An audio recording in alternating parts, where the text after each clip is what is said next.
ദൈവത്തിന് സാക്ഷി നിർത്തി ഞാൻ പറയുന്നതെല്ലാം സത്യം, സത്യമല്ലാതെ മറ്റൊന്നും പറയില്ല. പറയൂ. എന്തിനാ സത്യം വാങ്ങുന്നത്?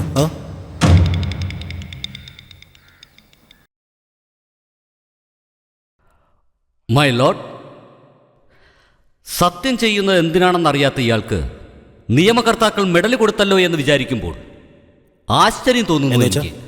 എനിക്ക് സ്വർണ്ണ മെഡൽ സമ്മാനിച്ചയാളെ വെടിയെന്നാണോ പറഞ്ഞു വരുന്നത്? അനാവശ്യമായി സംസാരിച്ച കോടതിയുടെ സമയം കളയരുത്. ലോകരാജ്യങ്ങളിലെ നീതി വ്യവസ്ഥയിൽ ഈ നിയമപുസ്തകത്തിൽ തൊട്ട് സത്യം ചെയ്തിരിക്കണം.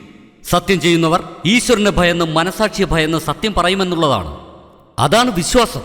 എന്നാൽ നിങ്ങളത് ചെയ്യുന്നില്ല.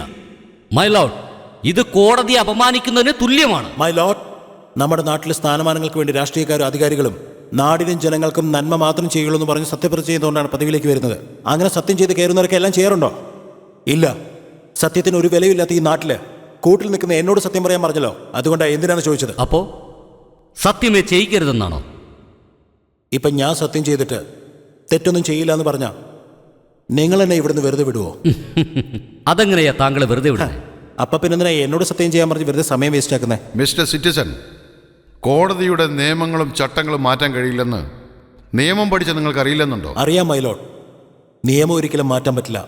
ശ്രമിച്ചു നോക്കിയാ മനുഷ്യന്മാരെ വേണമെങ്കിൽ മാറ്റാൻ പറ്റും, നേതാക്കന്മാരെ മാറ്റാൻ പറ്റില്ല. പരിശ്രമിച്ചാൽ ജനങ്ങളുടെ തലയിലെഴുത്ത് മാറ്റാൻ പറ്റും. ജനങ്ങളുടെ തലയിലെഴുത്ത് കുറ്റവാളിക്കൂട്ടിൽ നിൽക്കുന്ന നിങ്ങൾ മാറ്റുമെന്നാണോ? എന്നെക്കൊണ്ട് മാറ്റാൻ പറ്റുമോ ഇല്ലയോ എന്നുള്ളത് നിങ്ങൾ കാണാൻ പോകുന്നതേ ഉള്ളൂ.